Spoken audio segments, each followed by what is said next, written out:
You know, these people should have spoken up. You should have spoken up. Everyone should have spoken up that this treatment of American. I've known about Gonzalo Lira and his imprisonment for a good time, and I'd made multiple videos on it.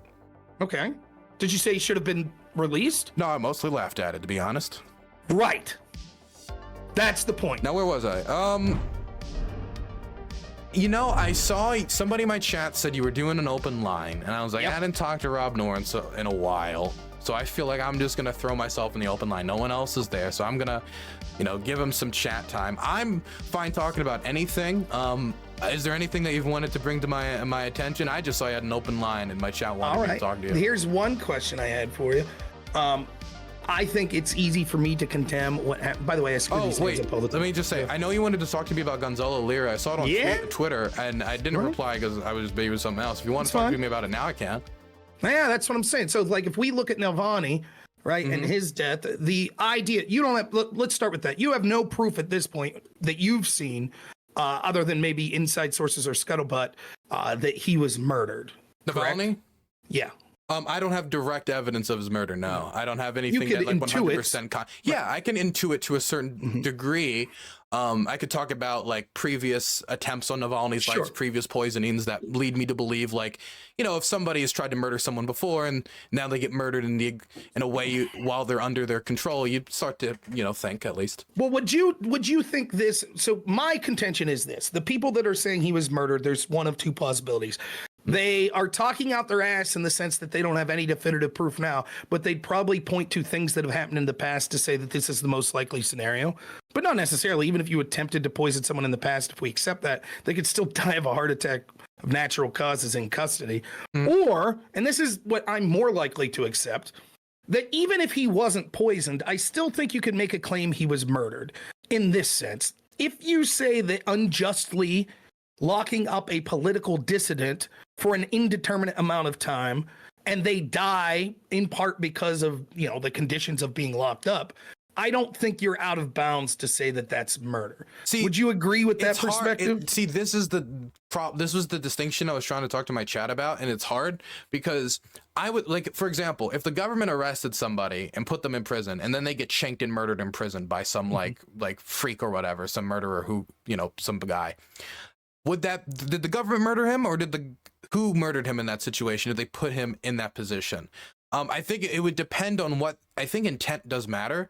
And something I would bring up is that the deputy commander, I forget what the exact like Russian name for it is, but the deputy leader of the Russian prison service, he got promoted after Navalny's death, and he was the person who was managing his containment.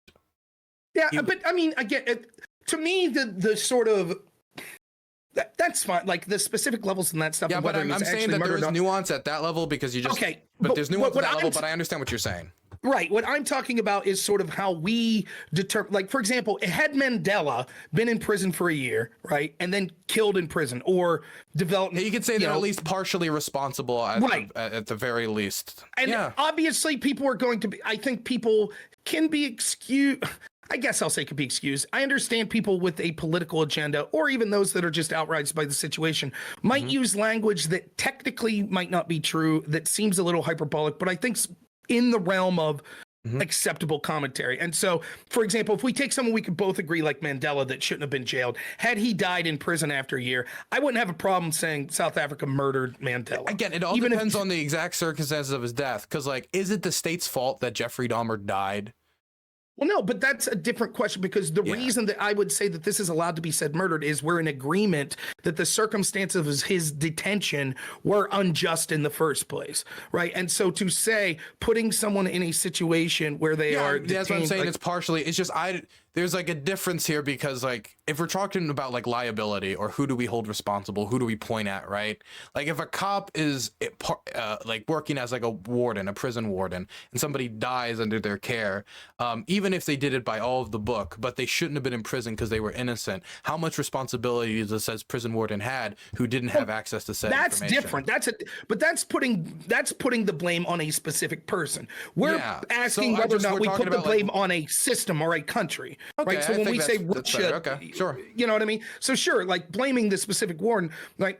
And so that's, to me, the outrage of Navalny that he died, just it's sort of like a George Floyd type situation where you could say things happen that aren't new, right? Like, so the idea that there could be police aggression to, you know, minorities isn't new, but it's when that happens, it's a flashpoint, right?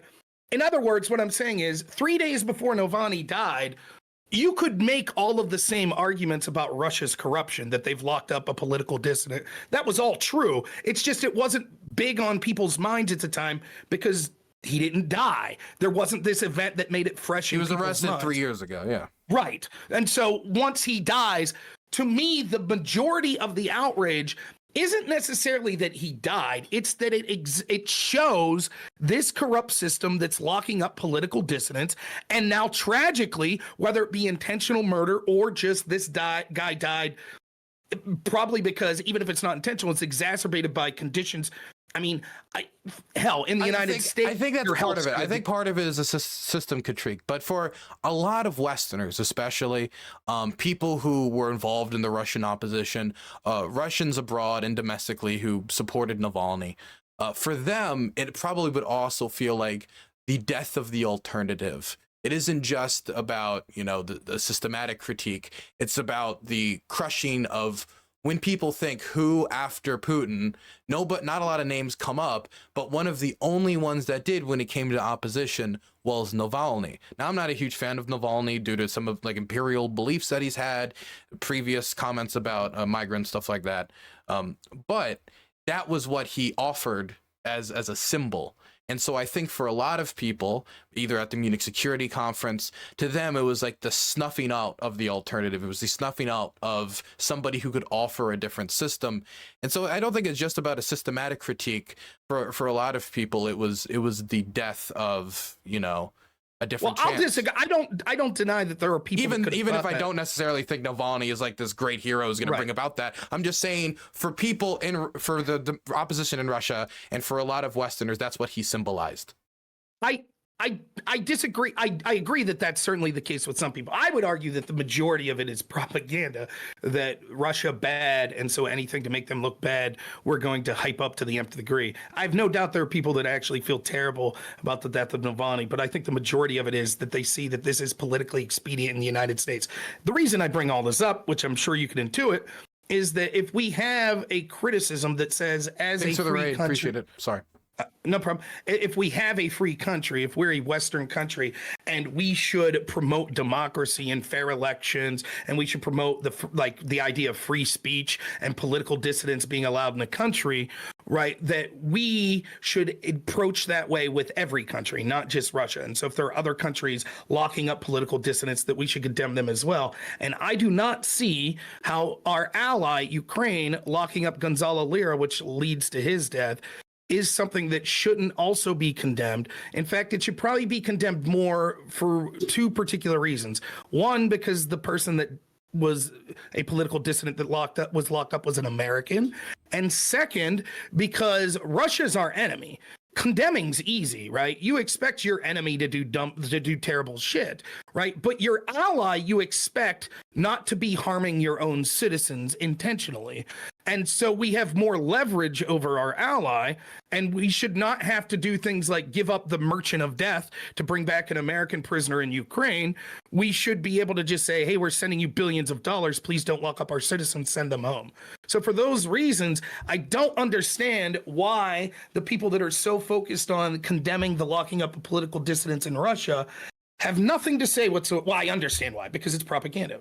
But how does that not apply to the situation of Gonzalo Lira, in your estimation? I would say Navalny and Gonzalo Lira are the reasons they died, the reasons why they were put in prison, and who they were and what they represented were very different. And I think that's part of the reason why Navalny is getting a lot more attention and a lot more, I don't know, a media time than Gonzalo. The Gonzalo story is kind of crazy to me, because here's a guy who shows up in Ukraine, like just basically a few days before the invasion. The country gets invaded, and the first thing he starts doing, with no history in covering the real region, not a huge deep knowledge of the region, he starts cheering on the invading army. Not only does he start cheering on the invading army, but he starts saying things like Bucha were done by the Ukrainians. The Ukrainians all put themselves into death pits, starts cheering on the bombing, different advancements, and in many instances, literally just taking Russian state statements. I can't believe I bothered going through some of his segments and breaking this down, but Russian state statements, what the government puts out, and just reporting it uncritically, not even saying where the source is from. This is just Russian government, and he's just repeating it what's the word? Verbatim. Yeah. So that's what he's doing in the country. The Russians then push in Kharkiv, the city which he is in. He's dead now. I don't think it matters that I don't feel like I'm doxing. It's fine. He starts getting bombed and hit, and people start dying, and he continues to publish this types of information while calling himself a journalist. Now, I just want to be clear. I don't think the dude should be dead before I advance this, but I don't think the dude's a journalist either. Repeating state media and not creating, or like going out, creating your own original content, getting original stories, doing like original interviews with people on the ground. That's journalism to me. Like there are Russian propagandists that I would also consider in a way journalists in some sense, or people on the other side of the conflict believe completely different things that I would call a journalist that I even have the deepest disgust for. He was not a journalist. He was a guy in his apartment in Kharkiv in a country he did not have deep country to, talking about the war, not going out and covering it, and just spreading lies in favor of the invading country while his neighbors were getting killed. And so this is the position he put himself in. Eventually, the SBU, which is like it's like the Ukrainian FBI in a way, is a little different, but it's like that. They eventually send somebody to him and tell him to stop. They say, you can't say what you said about Bucha. That's a lie. That's against the Ukrainian law. You can't do that. You can't make propaganda in favor of the invading army. And this is the area where I feel a little distaste for people like Glenn Greenwald and how they talk about it. Not only because Glenn Greenwald says Zelensky murdered Gonzalo Lira, but he makes the argument that it doesn't make any sense that Putin would murder Navalny, which I just think is hypocrisy to me. But it's also because at this point, wait 1 second. My dog's making some noise. Can you give me a moment? All right. Yeah. Do you mind if I interject for a second? Just say something. So sure. in my X feed, I also said Zelensky murdered. However, I want to be clear. What I'm doing is directly responding to those that say Putin murdered Navalny. And what I'm saying is there isn't proof at this point that Putin murdered, but we didn't even have an autopsy or anything. But we also don't have proof that Zelensky murdered. That's absolutely true. But what I'm saying is that when I say that, I'm levying a criticism that's saying, well, if you're going to say without proof Putin murdered Navalny, I can make a similar. But I'm not saying literally. I think it's a little different, but I understand your point. I get what you're saying. So this is what the position he's in. He's being told to stop, and then he doesn't. And that eventually leads to the SBU raiding his house, putting them in detainment, and then he goes out on bail. Now, once he's out on bail, he decides that he wants to flee the country and claim political asylum in Hungary. He runs to the border. And while he's running to the border, he starts live tweeting his entire fleeing process, putting up YouTube videos and all sorts of stuff. Now, personally, I don't think that's the smartest thing to do if you're trying to smuggle yourself out of the country, is to live tweet your smuggle. It's like live tweeting a prison breakout. It just doesn't seem very sensible to me. He gets caught and then he gets put back in prison. Now, during this period when he was saying stuff about his detainment, he said stuff about them taking needles and puncturing his eyes and a lot of tall tales, but never any evidence, never any physical abuses. And I'm not saying it's impossible that they didn't actually abuse him. They could have, and they maybe did it in a way that's specifically impossible to find. There are guidebooks that I found that have, not from Ukrainian sources, but at least on the Russian side, and it's not impossible to believe it could also happen on this side, of how to torture somebody while leaving the fewest injuries. I know Rusich released a guide on that. And then he's put back in detainment, and then after a while, he reportedly writes a letter talking about how he had pneumonia and how he was sick, and then he dies. So the part of his detainment, talking about his death is another thing. The part of his detainment, I can on principle say that I don't think Gonzalo Lira should have been put in prison, or maybe he should have been deported instead, or some other form of punishment outside of putting him in prison. But at the end of the day, I don't think any other country in the position Ukraine was in would have done anything different. In fact, I'm honestly a little surprised that they held back on arresting him and they kind of told him to stop the first go around, and they didn't do the whole just SBU kick in the door and arrest him, because I know the SBU and they don't fucking play around. So I was kind of a little bit surprised by the kid glove, what I thought at first was pretty kid glove treatment. And the reason I make that assertion why no other country would do it is this wasn't a guy criticizing Zelensky. I've criticized Zelensky. I know other people like Klitschko in Kiev that have criticized Zelensky. There are other people who have criticized how the war effort has been handled. I have criticized the money in the Cayman Islands and all this stuff, and I've never ever been harassed. That's not to say that press freedom is 100% in Ukraine, but I've never had that problem. The reason he was put in prison is because he was making propaganda. He was a foreigner making propaganda for the invading enemy army, cheering them on while trying to cover up war crimes. He was warned to stop, and then he was arrested. Lincoln arrested people during the Civil War when it came to the Confederate press and the pro-Confederate press. Many different countries in survival mode will engage in arresting people who are literally producing propaganda for the enemy army. We did that in the United States too during World War II, whether we're talking about the Silver Legion or the German-American Bund. And so while I on principle can say something like, in my perfect world, I would be against arresting even a dumb schmuck like Gonzalo Lira, they're in a survival scenario, and I don't know of many other countries, if any country, that wouldn't do the exact same thing when it comes to his detainment than what the Ukrainian government did. Okay, so there's a lot to unpack here. First, the idea of was he or was he not a journalist? And I'll even go further than that. Was he a good person or not? I actually know very little about him. I know there are allegations. I hesitate to believe a lot of the allegations because some people I know that stream and other things like that get allegations levied against them that I know aren't true. It's easy to just say this person's a molester or something like that. If you want, a lot of the older stuff when he was Coach Red Pill and not Gonzalo Lira, I'm less familiar with. You could probably talk to somebody else to get more familiarity with that. When he was like saying his stuff about women, which are I mean, the clips I've seen are interesting, but I've also only seen clips.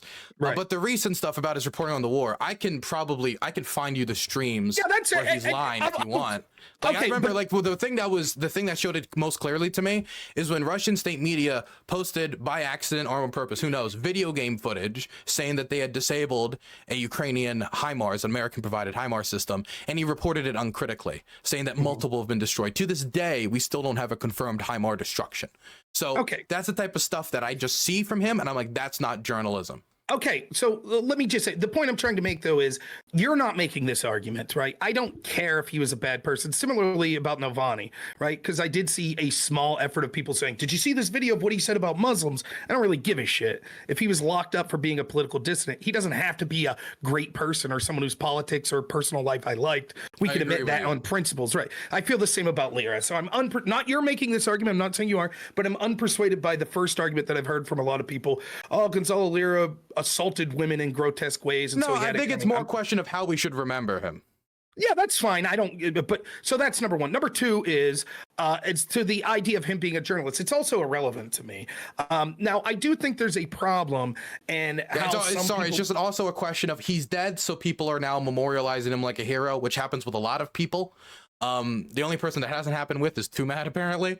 Right. But I don't want the record to be that this guy, for doing brave journalism, died. Which I understand that, right? And I'm not here to cast stones on that, but I mean, coming from people, coming from the people that say that probably largely lionized George Floyd. And just like there were people that tried to say, like, he pointed a gun at his pregnant girlfriend's stomach. That has nothing to do with the incident of the day George Floyd died. I am never of a person of like martyrs are not people who choose to be martyrs. They end up just being martyrs. Right. Definitely, like the police are usually engaging in communities that have like high crime. And a lot of these instances where people were unarmed and got killed, if you go into their past, you're going to find all sorts of scummy stuff. Right. But at the end of the day, it's about if the interaction itself was immoral or not moral. And that's the question here. Right. So that's what so the idea of him being a journalist, I don't have to get in that debate. Now, I do think there's a separate conversation on gatekeeping the term journalist. I don't think the only people that are journalists are someone with a state media pass or something like that. I agree with you, but let's be clear. I would say, no, I just want to be clear. That's not the question here. It's not. I know that's not what you're saying. Right. He's just literally repeating what the Russian government says. That's a stenographer, not a journalist. Well, that sounds like the majority of our mainstream media, but I digress. Point is, it doesn't matter. For the sake of argument, I could say I could accept the arguments like this dude wasn't a journalist. And I'm not saying that I was familiar enough with his work to make that decision myself, but it is literally irrelevant to me because to me, the question is, are we condemning the locking up of political dissidents or not? I don't think we say, well, we only condemn the locking up of a political dissident if they're a politician or a journalist. I would be equally outraged, for example, if we, and the tragedy is the higher profile that you have, the more likely we're to hear of the story. But the treatment of Navalny, I would also be equally outraged if there was just regular Russians, which I'm sure there are, that have protested Putin and were locked up for that. That as well is heinous. We might not hear about it because it's not as high profile or it's impactful, but on principle, it is the same violation that we should be outraged about. So I don't have to say Gonzalo Lira was of a certain moral character or of a certain professional character to say that that should influence whether or not we condemn his imprisonment. So that on the question of journalists, it's totally irrelevant to me on that specific point. The next point is, there were an awful lot of people, and this I didn't know when Lira got locked up. I talked about it. I thought that I was interested, and so I did my best to find the indictment specifically. And one of the problems is, it's incredibly, I find this when I'm looking into the Burisma story, it's incredibly hard to do research into stuff when you don't know the language. So for example, I'm relying on good faith that the translation of stuff I'm getting is legitimate, but I don't know for sure, right? Can I give you a story about something like this that really got under my skin? Sure. I don't know if you know, I debated Lauren Southern a while ago. It was on after Daria Dugina died, right? And it was an argument about how people reacting to her death. And I was very unsympathetic to Daria Dugina. But in that discussion, I had certain pieces of media translated of statements that Daria Dugina said that was horrendous about how soldiers should be treated, other stuff like that. And then Lauren Southern said those translations were wrong. I had them translated too. And it was actually not that. She said this. And I was like, but that doesn't make sense. I had a really good translator. I used this translator out in the field. And so neither of us spoke the language. So we just had to move on. And I said, I thought I was right. She said she was right. Afterwards, I find out that the person who was translating was the daughter of, was the translator for Dugin. It was Alexander Dugin's translator. And that feels like information that if I was told may have had an impact on how I approached, like, wait, what's your translation again? Yeah, I don't know. I'll just say it's not just the translations either. It's also, maybe you could comment on this quickly if you want, particularly in the past, maybe it's different now, but like we are kind of spoiled in the Western world with our access to information. It's more difficult. Like, for example, when I'm trying to find cases that prosecutors in 2015, 2016 in Ukraine had, it's damn near impossible. You can see mention of them in media outlets like the Kiev Post, but then when you go to like the Ukrainian government website, it's difficult to find the actual case. So I think there is something where it's like, there's not the same level of access to information in a country. Maybe it's easier when you're there physically, but for me here anyways, it's a long about way that I'm trying to say. It's hard to investigate as a foreigner. Right. So I find the indictment and everyone's telling me the reason he was indicted was he was specifically showing Russians troop movements of Ukraine and sending that to Russia. Nowhere in the indictment do I see that. You tell me if I'm wrong. In the indictment, they cite the number of the law that he violated, and the examples that they give are basically that he was denying Russian war crimes and insulting Ukrainian troops. Is that your understanding of the reading of the indictment? Yeah, that was basically it. I think I remember there was statements of like, oh, like he could have taken pictures of this or pictures of that, but I was never given anything or I've been told anything that we have evidence that he was specifically documenting like Ukrainian troop movements to give to the Russians.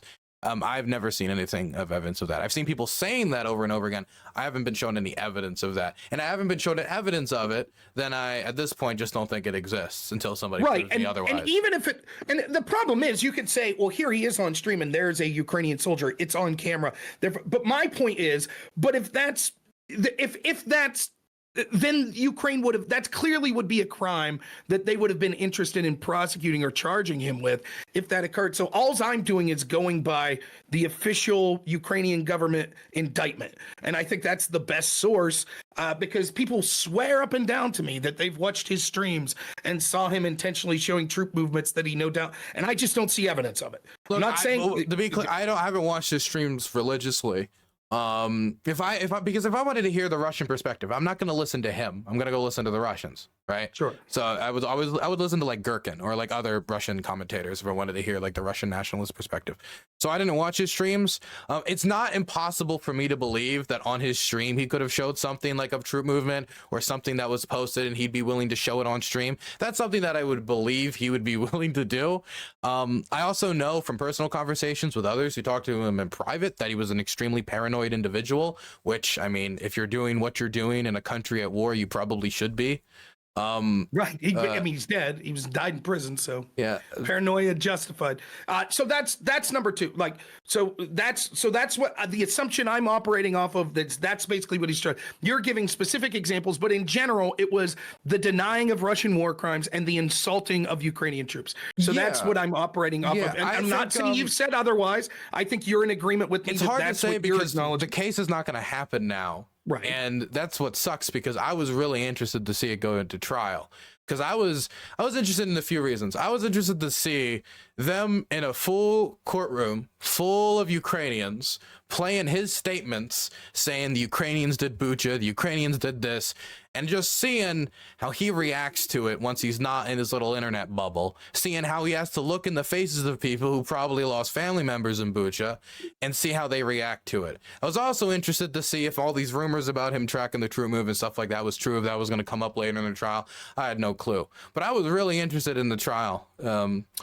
Yep, that sucks. All right, so that's the second. The third thing is like the stupidity of him. Again, it's irrelevant to me. Now we could make the point and say like, look, he did dumb things, and it's worth pointing out if that happened to people that might be interested. But as far as whether or not being stupid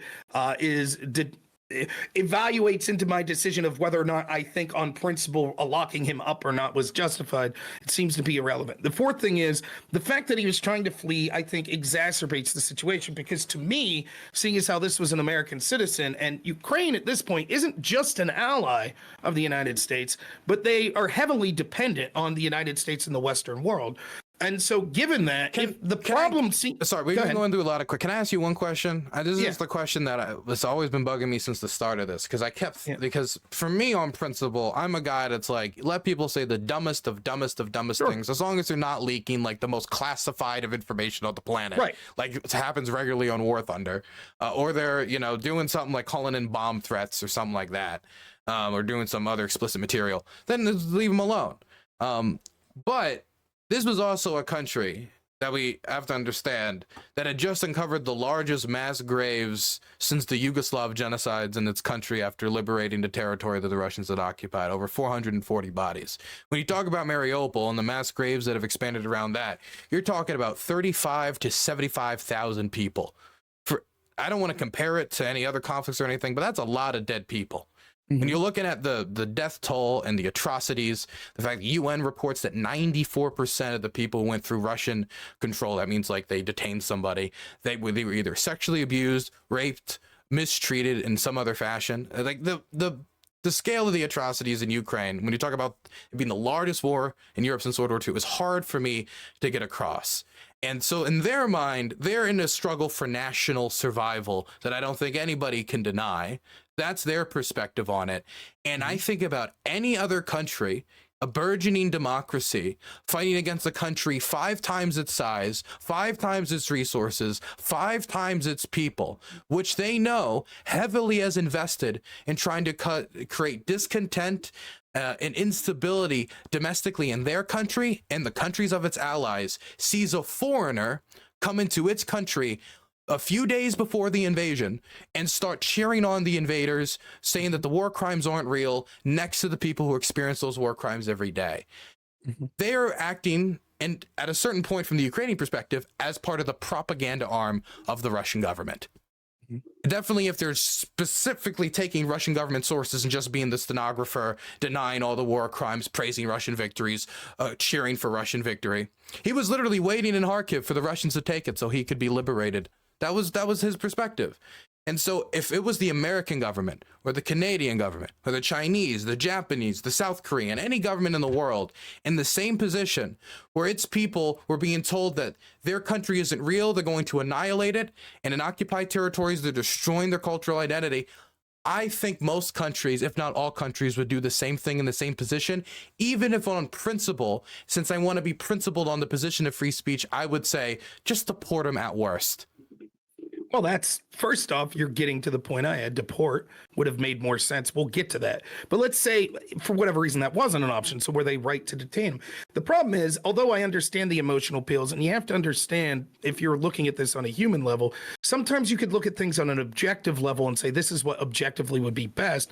But if you put yourself and your family in this situation, you would react differently. I'll go to a completely different topic to show this. Let's say, I don't know what your stance is on the Israel-Palestine thing, but let's say hypothetically we could both agree that perhaps Israel's gone too far in certain aspects.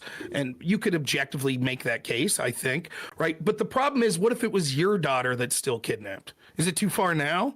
Well, no, you might say, if it was my family, even though I will say, as an objective standard, we have to approach this with as little casualties as possible, take our time, try to use diplomacy. If it's my family, I might say, screw all that, man. Guns a-blazing. I'll do whatever I can, not just to bring my daughter back, but for retribution. So I understand the human side of what you're saying. Now, is all of the numbers you're telling me completely accurate? I don't know, right? I'm sure there are people that could say things on the other side and they would talk about the mistreatment the numbers of people. Aren't the point. Ignore the numbers. The atrocities happen.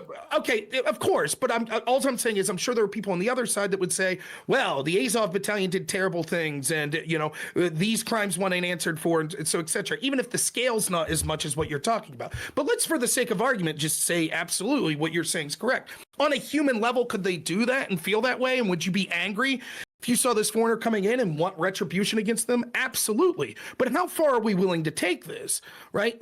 What if they would have said, well, we're just going to lock up anyone because of these atrocities. We're going to lock up anyone who's ethnically Russian. You mentioned World War II in the United States. One of the famous decisions that happened in World War II was Korematsu, where we locked up Japanese Americans, right? And they could have made the same arguments. Let's actually, can we make that? Can we go deeper into that comparison? Because in World War II, after we were attacked in Pearl Harbor, now I don't know what military plan. I'm not a big military planner, but can we both agree that the odds of the Japanese taking Washington D.C. were frankly quite low? Right? Sure. Even from the opening bell of the war, the Japanese war plan wasn't take DC. The Japanese war plan was to make the cost so heavy that it would deter America from trying to fight them. They miscalculated, but it was never to take DC. Now, in that situation, where America's national survival isn't even at question, but maybe the balance of the international community, there might be a very far-off example where the national survival could be under question, but it's not that present. It's very hard to imagine. They locked up every Japanese person they could in that scenario. Very wrong. Most people look back on it and say, obviously a mistake, shouldn't have done that. Like, obviously.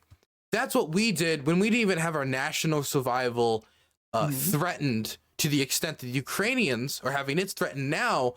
And they went up to them and warned them beforehand to fucking cut it out. So when you compare what we were willing to do when put in a position much less difficult than theirs, we went horrifically farther than what they could. And what they're doing is giving them warnings to foreigners who didn't even live in the country that much before the war even started, who are specifically openly advocating for the Russians to keep on bombing. Okay. So you have to give me a couple seconds here to explain, right? So the important part of the Korematsu thing is what you said, that we look back with that with shame. You would agree with that, right? We say that was a bad thing. Mm-hmm. Okay. Now you will just say, but we did that bad thing with less of a reason than Ukraine, which did a less bad thing, but they had more of a reason to do it. Is that sort of a fair summation of what you're saying? Yeah, I would say, like, the thing is about the Gonzalo Lira case, they treated it so soft-handedly, in my opinion, from like the warning to like giving him the opportunity to leave the country on multiple occasions. From like, I mean, from what I was told, he was fucking like taking the McDonald's, got in a fucking coffee when he was talking to investigators. Like the soft hands he was given, to me, like honestly, I think most countries put in the same position, they would have gone worse. Okay. So the point is, my point to you would be: is there any country on the planet you could name that wouldn't have locked him up? So I'm getting to that. So okay. So the point is, we agree that Kormantsev was bad. The difference is, it doesn't matter if you're right. It doesn't matter if hypothetically a similar situation would happen in the United States. Let's say somehow 10 years from now, a coalition of North Korea, China, and Russia invades the United States, and for whatever reason, it doesn't look good. Right. And would the United States then, if there was a foreign-born propagandist, where we would consider them from our perspective propagandists, cheering on the Russians and the Chinese, would we lock them up? Probably would happen. Does that mean it would be a good thing principally? Maybe not. Right. But you could say that's how countries would react. Here's the difference. And here's why. Because every nation state, their primary goal is survival. And when the nation state's survival is threatened in that way, I mean, most nation states have gone historically much further than what the Ukrainians have. But here's why it doesn't matter. Because Ukraine is reliant on us. That's why it doesn't matter. So imagine, go back to that World War II era. And so we don't need to wait. To be clear, that means we don't hold our own selves to the standard, but we expect other countries to be held to the standard. That is absolutely what it means. That is absolutely. And let me explain why. Let's say hypothetically, we go back to World War II, and let's say for whatever reason, the United States really isn't a world power, and we are totally reliant on, let's say it's a crazy world, and Mexico and Canada are our benefactors, right? And so we don't really have a military remotely capable of dealing with Japan or the Axis in World War II. And we start locking people up, and we start locking Mexican Americans up. And Mexico's like, whoa, no. And we're like, but they're propagandists. And Mexico's like, we don't give a shit. But Mexico, you would do it if you were in our shoes, maybe. But those are Mexican citizens. And the role of Mexico is to look out for their citizens. That's how I feel. No matter, I'm against, and so I'll admit my bias. I don't think the United States should be sending this aid to Ukraine anyways.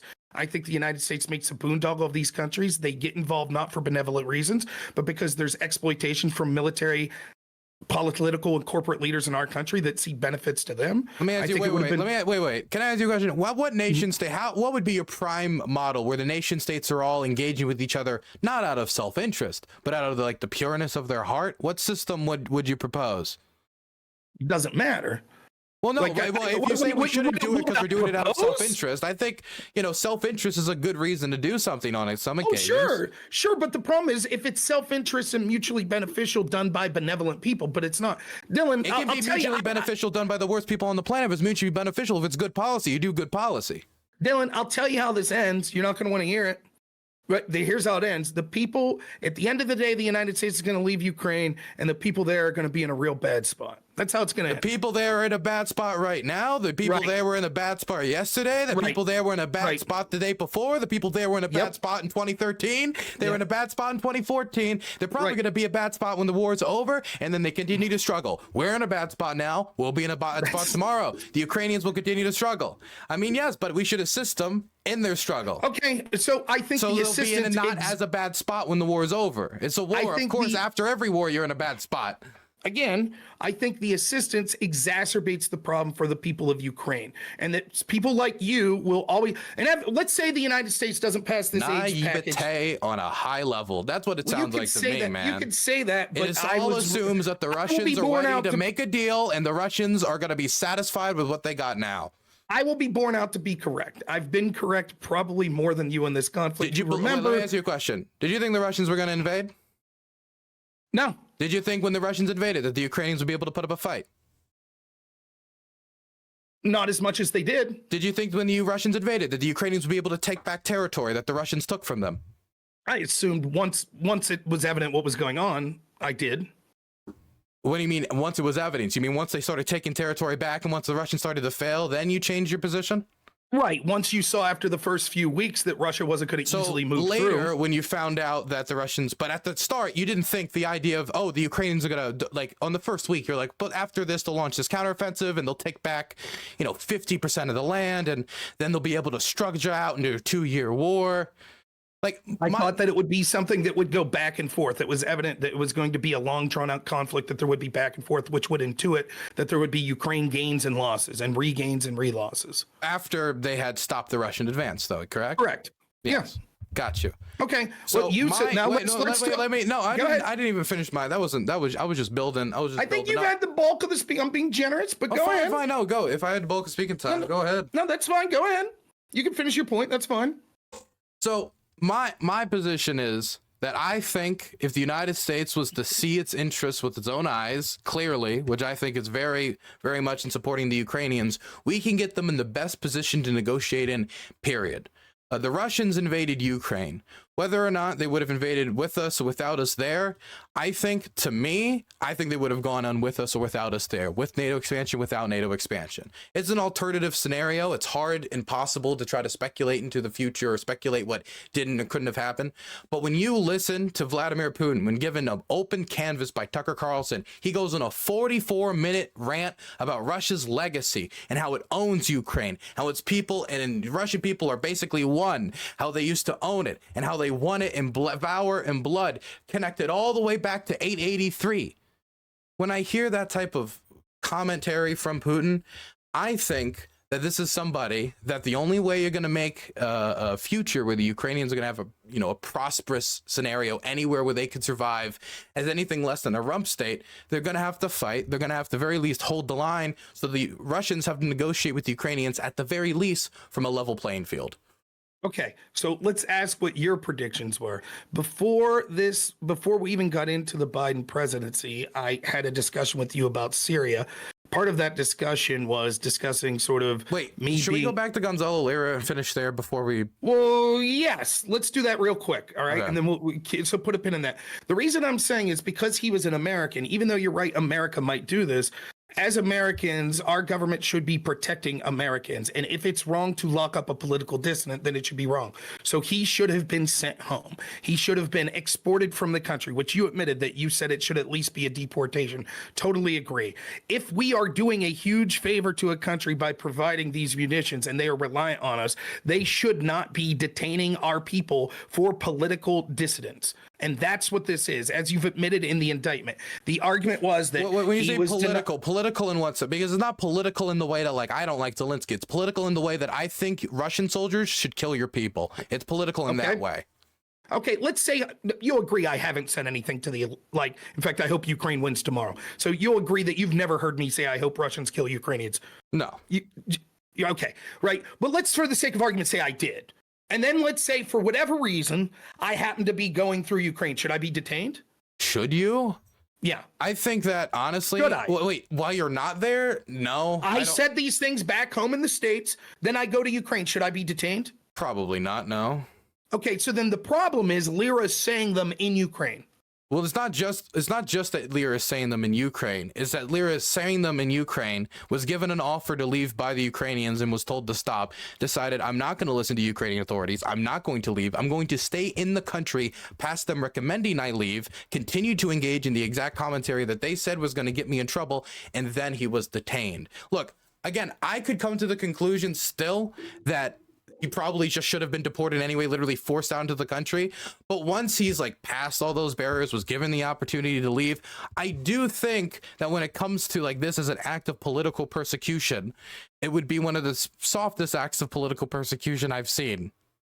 I disagree. He died in prison, right? And the fact is, it's belied by this fact. If that was the argument, if it was just like, dude, we just want the guy out of the country, then why would they stop him while, as you said, he's stupidly showing that he's fleeing the country? At a certain point, why not just boot him in the ass and say, see you later? At a certain point, it's about making a point to the Ukrainian authorities. Right. That's exactly let me right. finish my sentence. At a certain point, once they're like, okay, dude, you said that Bucha was fake. You want the Russians to kill us. Please leave the country. And he says, no, goes back to his apartment, continues to do what he was doing.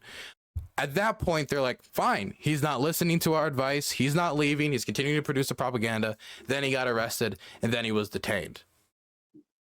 That's the point. They wanted to make it a point by imprisoning an American citizen for political dissidents. Political That's dissidents. The point. That is what it is. Okay. He was locked if I up. said, I for hope example, the Russians blow up your family, Rob, I'm not saying like, oh, that's just political commentary. Listen, that's just political do you know commentary. do you know who Ward Churchill is? Ward Churchill, remind me. He was, I think I'm getting that name correct. He was a Native American gentleman in the United States that post 9/11 was a professor, and he went on speaking tours detailing how the United States deserved 9/11 and worse because of the horrible crimes they committed against Native Americans, against indigenous populations around the world. Should he have been locked up? No, I don't think he should have. Why not? It's Because not just mere political disagreement, correct? It's not political speech. it isn't just political disagreement. That is true. But America can't ignore him. They can't ignore him because what he says doesn't matter. They're not in the Al Qaeda was never going to fucking take Washington D.C. and erase America from the face of the globe. They weren't in a position. The state wasn't in a position of national survival. Again, I'm against Gonzalo Lira just being locked up. He should have been deported. But I just need you to look at me here and tell me that you go to a country that's being invaded. You're having the largest mass graves uncovered since the Yugoslav genocide on the continent. Largest war since World War II on the European continent. Horrific atrocities happening day in, day out. And this person who doesn't even live in your country, doesn't give a single fuck about your country, goes in, starts repeating the propaganda of the enemy while cheering on the invasion and saying their war crimes were either fake or that you were the real ones that did the murdering. And one day, you know, when the Russians take over, I'm going to be able to welcome them into the city. If you're in that position, like for me, as an episode of political oppression, every single nation state in the world, including us, would do that, if not go further. And so me expecting the Ukrainians to do something that the rest of the world would do in the same position, if not go further, and me dictating if I'm going to send aid or not going to send aid on top of that, it would just seem silly to me. Based on that, it would have been impossible for us to send any guns or munitions to the Soviets. But it was the right thing to do. The point that I'm making is all of that's irrelevant. The stupidity, like this speaks to the stupidity of Lira, and it could speak to the genuine feelings of outrage from the people in Ukraine. Just like people could have genuinely been outraged at Ward Churchill or anyone in the United States. Every single other state would do this in the same position, though, right? I don't know. I would have to think about it. Is there any country that wouldn't? I don't know. Like, are there countries that have been invaded that haven't detained people that spoke up? I'm sure there's examples of it. You don't think that's ever happened? Maybe if the country was taken over fast enough. Maybe in Denmark, for example, because they gave up quickly. But again, the point is, even if I say no, every country would do it. It still makes it irrelevant, right? Because he was an American, and they are the ally of America. I think. Let me give you an example. It should be irrelevant as a matter of policy. As a matter of policy, Okay. whether we support them with aid or not, I do think it should be irrelevant, especially when this act of political suppression was particularly like. If we compare like the Navalny treatment to the Gonzalo treatment, it's not even comparable. I don't. What I'm saying is, we've already gone through what he did. He talked shit in Ukraine. He talked shit in their soldiers. He spread what they consider to be misinformation. I don't know if everything he said was misinformation, but I'll concede some of the shit he was saying may have been wrong and may have been intentional lies. I'll even go that further. It wasn't just wrong; it was intentionally wrong. I could go there. Nonetheless, by definition, that is locking someone up for political dissonance. Do you believe at any level? Please. Do you believe at any level propaganda should be something that, like, at what level does propaganda become part of warfare? I don't know. It would take a very high level of it. Like the problem is once you start to say that there are certain levels of then we could say in the United States, there's propaganda waged all the time. For example, the FBI engaged in propaganda against Trump with Russia collusion along with the U.S. media many times over from 2016 to 2020. Is that an act of warfare? I think it can be a lot clearer when there's an active war. Okay. Well, again, my point is this: because he was an American, even if I could concede like that, I don't know. But I'm sorry to interrupt you again. I'm being an asshole. Shit! I'm gonna do it for the last time. I'm gonna take my time after this. You got one more interruption here. Go ahead. It's just I know it hit me, and I think it'll leave me before I say it. There's a reason why we arrested Lord Haw, or the British arrested Lord Haw, and we arrested what was it? It was Japanese Rose. It was the Japanese woman that was telling all the American soldiers that surrender now. If you do not surrender now, you will be annihilated by the mighty Japanese Imperial Army. You go to Lord Haw, he's like, these Nazis are cool. There's no Jews and gays anywhere, and they're doing this propaganda. They ended up getting arrested. Lord Haw got hung. Right? The you think that was a good thing? Was that a good thing? Was Lord Haw was hung? It justified? Yeah. In Lord Haw's case, I think I'm okay with Lord Haw being hung, particularly. Why? I don't know the specific case, but what you're telling me, because he didn't do anything. He just said the Nazis aren't doing anything wrong, and you should submit to them. Well, Lord Hall was working with the German propaganda service specifically to release messages that would be morally discouraging to German soldiers. Well, that's different if he's actively being paid to work with them. If he's an individual citizen that's not, do you think he should have been hung? An individual citizen that was he's not being paid by Germany. He just has opinions. I don't think he should be hung. But this is also the difference, because they didn't hung Gonzalo Lira. As far as we know, we still don't know the exact circumstances of his death. He was told to leave. He didn't leave. Then they arrested him. Then he died. And we don't know the circumstances of his death. Okay, so now I'll get back to the point. So even if I, for the sake of argument, concede, sure, every country in this unique position would have done the same thing, it's irrelevant to the point I'm making. When it's your family and when you're the one paying the bills, then you have a say in it. Our government should be looking out for Americans. I could make arguments, although it's definitely a different situation, you could make similar arguments to the stupidity level with someone like Brittany Griner, who goes to Russia, who goes to a country that we have hostile relationships with, and then has drugs, even though I think it's absurd with the amount of drugs she had she was charged, but you could say, how stupid would it be to her go? The stupidity of her or Gonzalo Lira is irrelevant. The anger that the people of Ukraine would have had of Gonzalo Lira is irrelevant. He is an American. If we are taking steps to say we condemn the locking up people for free speech, for political dissidents, then we should hold that standard even higher for our allies. If we're willing to give up the merchant of death, not my words, but the words of the U.S. government, to bring back Brittany Griner from a hostile nation, why wouldn't the United States at least be willing to say, until you send this American back, you no longer get aid? Oh, I would never. I mean, you'd never get me to agree to that. I would never stake the lives of 44 million people on Gonzalo fucking Lira's irresponsible decision to rush off to a war zone and start cheering on war crimes. Okay, let me ask you that. Let's go through some questions. You just ran off a thing. Let me say something. You've steered the direction of the conversation quite immensely and interrupted me many times, right? So let's say, I forget the guy's name, the Merchant of Death guy, though. Would you agree that he was locked up because the United States government thought that his being free would lead to the deaths of many innocent people? Yes, I do. Okay, and would you also agree that by giving him maybe not anymore, not anymore. Like we don't know if he would kill anybody anymore. But it was a question of like, it's a question of deterrence. You need to keep up criminals locked up so others know. You get the idea. Did you disagree with exchanging him for Brittany Griner? Kinda. You did. I don't know how I feel about it still, honestly. Because for me, the Merchant of Death killed so many goddamn people. And I understand Brittany Griner didn't deserve to be arrested. But she went to Russia, smoked pot. I think it's bad that she got arrested.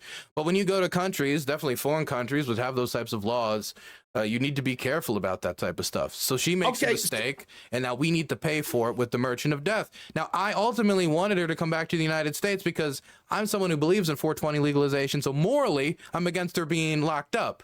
But again, he's the Merchant of Death. So I don't know how I felt about it. I understood it was a fair trade from the start, but I also understood that leaving off that American to just rot in a prison, I don't know if I could live with that. That's why I'm divided about it.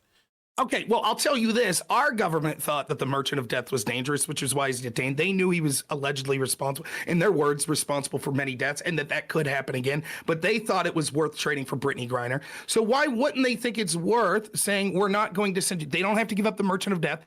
They don't have to cause deaths by releasing someone that'll kill people. They merely would say, we are not going to give you aid. If that occurred, hypothetically, if the same administration that did the Brittany Griner exchange, the Biden administration, went to Zelensky and said, we heard you have an American detained, you're going to have to release him into our custody or we're not giving you money.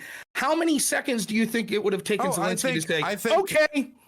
Well, I think it depends on two things. I think it would depend on, okay, so the new aid packages are going to get approved. I think that would be part of it. But I think probably at the president's discretion, it would probably add pressure to Zelensky to let him go in that scenario. It would be 2 seconds. You know, he would be sure. The trial hadn't even happened yet. Right. They wouldn't have gave a shit. They would have said, sure, whatever, take him. We need the aid. That's exactly what they would have said. The point I'm trying to make is you cannot.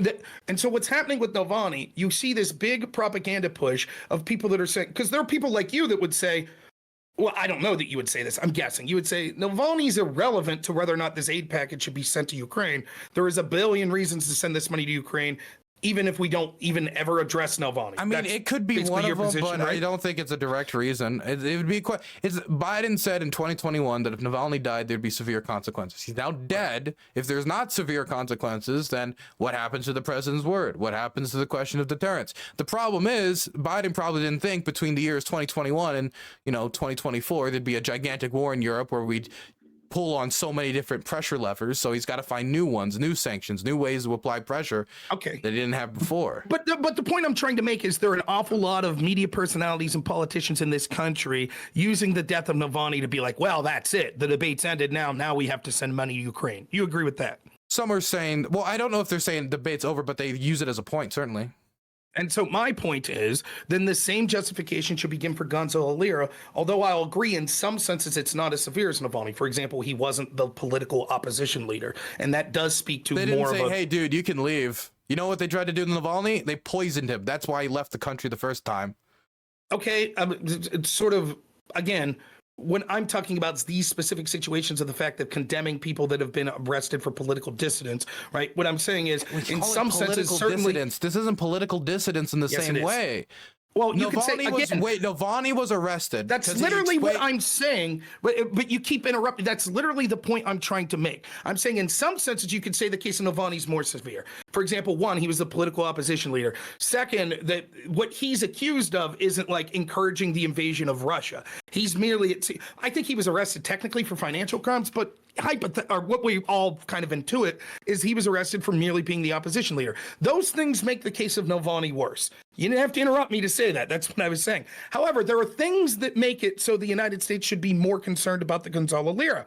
One, he was an American. Second, it was our ally that did it, not an enemy. You expect to have a weaker leverage point against your enemy because by the nature of their enemy. Your ally, you expect that your people will be treated good because they're your ally, let alone it's more than an ally relationship because the unique position Ukraine's in now, they are reliant on the United States and the West to be able to continue to fight this war. So they need a big favor. So you should not be detaining Americans. And the fact that Lira, you've already said it, even if he was a bonehead and they threatened him and were like, you better leave, and he didn't, once they arrested him, left him out, and he tried to leave, you said the key part. They wanted to make a point. The reason they didn't leave was they wanted to make an example of him, an American. And I can't stand for that. And neither should anyone. Let me finish real quick. Let me finish real quick. Okay. And so at a point in time when that happens, and then Lira dies, and nary a peep from almost anyone in this country, save a couple commentators like me, then those same people that said nothing are now going to get on their moral high horse about the Navalny situation and say we as the United States must condemn and must act because of this. I find it to reek of propaganda and show their double standard. These people should have spoken up. You should have spoken up. Everyone should have spoken up. Let's be clear. I've known about Gonzalo Lira and his imprisonment for a good time, and I made multiple videos on it. Okay.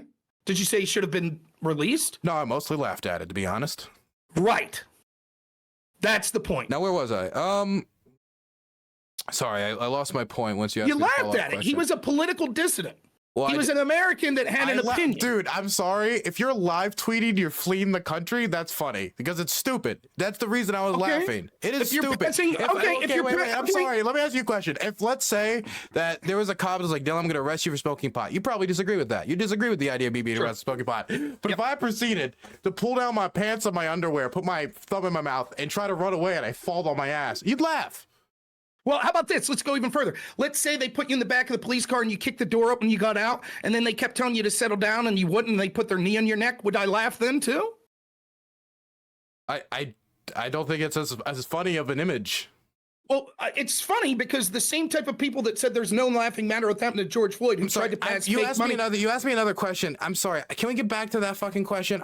Before we get into this, the point I'm trying to make is... get into why I'm an asshole afterwards. Can we get into the point back because I'm forgetting my point because I had things to say and I'm forgetting them. Okay, the point I'm making is the direct comparison is as follows: that you could say that he took stupid actions, therefore he was locked up as an American for political dissidence instead of just leaving him out of the country. I think that he may have done stupid things like criminals may have done stupid things many times over. But I don't laugh at them if they're mistreated by police, or if they're locked up unjustly, or if they end up dying as a result of police corruption or a judicial system corruption. No, I wouldn't laugh.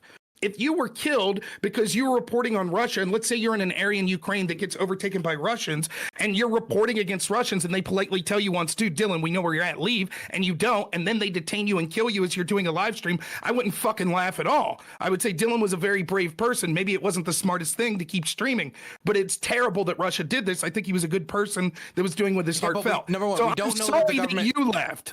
What? Okay, so back to me laughing. I'm laughing because this is somebody who I think is a horrible fucking person, who has treated the Ukrainian people with the utmost disrespect. And from my perspective, I am a foreigner who came into the country not long after he did.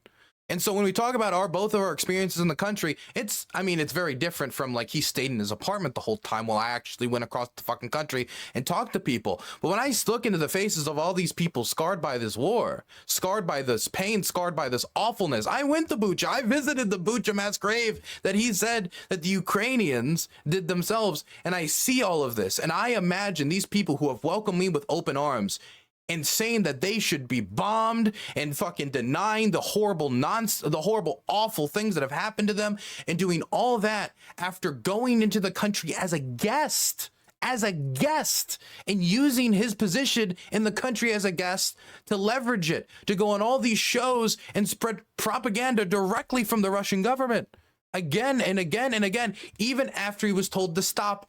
And then when he's told to leave and he's arrested and put on bail, he does a stupid thing in fleeing. And yes, I laughed because he was a terrible person who fled in a really stupid way. The same way that I would laugh if my neighbor, if my neighbor who has done horrible things on the same issue of my lawn or whatever it might be, fucks up while doing that. If somebody's trying to fuck me over, and let's say they're trying to, I don't know, destroy my lawn, and they fall down and hit a rake or something, yeah, I'm gonna laugh. And I'm not saying, and by the way, again, when he died, I didn't laugh. I said it's awful he's dead. I'm even said I would be in support of even an investigation of sorts. I've said that, which is more than you'll get out of any American government official, by the way. And so I think that this guy's a scumbag, and even I can still hold myself to that standard, but nobody is going to look at me and say, Dylan, how dare you laugh? I will when you say he's like, I would say the same at the people that would laugh at the treatment of George Floyd. I don't give a shit in the grand scheme of things. It's not compare. George Floyd wasn't told, we caught you doing this, go home. You can go home. He was literally, it was over. He was put in the back of the car. It was over. He kicked his way out. He was the situation's totally of his making. That doesn't mean if the police George Floyd was not told he can just go home. He was detained. Yes, he was detained. So it's the exact opposite. Well, so your point is, once he was, so then why are you laughing because he was detained? By the way, even the death is not comparable, because again, we know the cop put his knee on his neck and then he died. We don't know of any police brutality that killed Gonzalo Lira. From his own writings, we know the dude had pneumonia. We knew the dude was well, I mean, he talked about some of his health problems. We know about his fucking his unvaccinated sperm bragging, so he was unvaccinated, that's for sure. He was an older guy, going his 50s, going to 60s. I don't know that he was murdered by the government. Look, the last thing I'll say about Lira specifically, when I'm talking about the Floyd thing, is it seemed to be that your laughing was his stupidity in the situation that ultimately got him arrested. You could say that about many criminals that are mistreated by police all through the Western world, including the United States. And I don't think if the outcome was tragic or they were unjustly detained because of it, necessarily laughing's the best response. What I said was that you should have spoke up about the detention and how an American shouldn't be detained this way. He should have been deported. And you said, I did speak up. I mostly laughed. That's why I criticized you for that. But at the end of my laughing, I would say, I hope he gets a fair trial. I hope that at the end of I was always at the end of my videos, after I would laugh at him for being a prick, I would say, at the end of the day, I think it'd be better if he was just kicked the fuck out of Ukraine. I'm trying to remember if I said those words exactly in any of those videos, but my position was never lock him up. But okay, but you admit they did it to make an example of him. To make an They example had him of at the border. They could have literally kicked his ass across the border. He was trying voluntarily at that point. At that point, of course, but this would also happen in trial, where a trial, and this happens with court cases everywhere. You're made an offer at trial, you reject the offer, you go through trial, then you lose. You're like, hey, I love that offer you gave me before. No, the offer's gone. They offered him to lose. He committed to continue doing the thing, ignored the offer, and then was detained, and then was like, I like that offer, and then we were like, the offer's gone now. I don't think I think we should be condemning a country that locks up an American for being a political dissident because they wanted to make an example. Stop saying a political dissident. That's what he was. Dissident. That's what he was. He was a military propagandist. He was an independent military propagandist, but he was a political dissident. What political? Right? Okay, what dissent did he give against Zelensky when it came to a matter of Ukrainian politics? Give me like a dissent that he gave. I would say the fact that he was saying that it was okay for Russia to come in proved that he was against the politics of the country of Ukraine. Okay, at what point? Including the Zelensky when you say political leadership. dissent, yeah, when people think he's corrupt. That's like the critique, not bomb the country, conquer, the war crimes are fake. Like when if I ask you like who David Irving is, nobody's gonna say he's like a historical dissident, or he's like, no, the people would be honest, like, oh yeah, he's a Holocaust denier. You would be honest about what he is, even if you could say he's a Holocaust denier, still shouldn't be put in prison or any consequences, but say what he is. Like political dissident is putting flowers. He was locked up for free speech that would be allowed in the United States in similar ways that Ward Churchill. We already discussed it. Would not be allowed in the United States. Okay, then why wasn't Ward? We already agreed on this. I'm not going to leave you filibuster. I'm not going to leave you filibuster. What you're going to say is, if the United States was in the unique position Ukraine's in now, you said that they may take the same actions. I'm saying that the United States isn't in that unique position, and so that sort of speech is allowed in the United States. Disagree or no? No, I don't think Thank you. So then I'm right that this speech would be allowed in the United States, and it has been allowed in recent examples where we could. Listen, I've been very generous. So I'm going to finish my point. It has been allowed post 9/11, where there were many people, some of who I met personally, that said the United States deserved 9/11. Fuck, I think even Hassan may have said that at some point. If I don't misremember, I don't recall him being locked up. And you could say, well, the situation's different; they're not being invaded. But the point is that sort of political dissonance is allowed to happen, and the fact that they wanted to make an example out of an American for what they saw as free speech that would be allowed in this country, and they said no, even though he's now trying to escape, but instead of deporting him. This country, he's in another country. He's in Ukraine. It doesn't matter. It doesn't matter. So I just no. I'm going to finish my point. It does not matter if he was in Ukraine from the perspective of the United States and the United States. I'm not filibustering. You still talk way more than me. Right? So I'm going to finish my point because you interject every 15 seconds when I say. Okay. You want to put a timer up? I'll put a timer up. It's not going to hurt me. It's going to hurt you. I don't think a timer would hurt now. But right. It's going to hurt you and not me because you've interjected way more. Also, you talk really fast. There's a difference between you talking and me talking. And I have a mastery of the English language. So keep up. So anyways, I'll finish my point, right? Where was I going with this? Like, the idea that he is being made an example of as an American is ludicrous. He should have been allowed to come back to the country. They chose to specifically make an example of him. And as Americans, we have the right to say not to our people. Yeah, I care more about any American than the Ukrainian people. And the fact that they behaved in a way that was... Really? I care more about... Let me rephrase. I care about any lawful American. What does that mean? Lawful to lawful to American law or foreign laws? The only example of Americans I wouldn't care more were like people that broke heinous laws. So for example, a rapist. No, you can't get me on saying, oh, you would care more about an American rapist than people in Ukraine. No, not that. But I think that our government should look out for the American people first and foremost. And when there is just like with Brittany Griner, let me finish, like with Brittany Griner, who broke the law in Russia, it seems evident, but we say we find that law to be unjust in our country. That wouldn't be someone that we have that sort of detention for, and therefore we think they should come back. It might be different if an American murders someone in Ukraine or an American murders someone in Russia. You might say, of course, their judicial system is allowed to then enact justice in that case. But when it goes over the bounds of what we would do in our country, we have a right to say we want these people back. And we have a right to condemn the countries that not only refuse to give the people back, but detain them, especially if it ends up resulting in their death. You leave or no? I'm still here. I was just making sure you're done. Okay. Man, I got the thing that gets me here is like, I don't even on principle disagree that he probably should have just been kicked out. I agree with that, but the idea that this should at all impugn aid, I mean, for me, it reeks of naivete, because again, I know every other country would do this in their position if they wouldn't have gone harder, right? Or some version of this. Right? I can't think of any country engaged in like an over 2-year struggle for its national survival as the invading force is asking to destroy said country. That's their fundamental underlying principle to the ideology of why they're invading, and wouldn't engage in a behavior that is similar. And so when I'm thinking about arranging American defense commitments, I'm not looking on the world from, are they at a 0 to 100 freedom scale if we're going to have an alliance with them or if we're going to support them? I'm going to think, what is to the benefit of the United States? What I think is generally ideologically consistent with what I believe, what I think is generally is not going to be creating more harm than good. And like, if I went to the world saying I will only support the hardest of hardcore democracies who've sold to my 0 to 100 scale that I don't even hold my own country to, that my country could never meet the standard of, then I won't have any alliances. Then I won't have any friends on the world stage. And I think that when you look at the atrocities that the Russians are committing and compare their suppression to Ukrainian suppression, if I'm thinking that freedom and the freedom of Americans is of my concern, the Russians taking over all of Ukraine and then having a bunch of Americans now in Russian custody, knowing how Americans have been treated in Russian custody, that would be of concern to me too.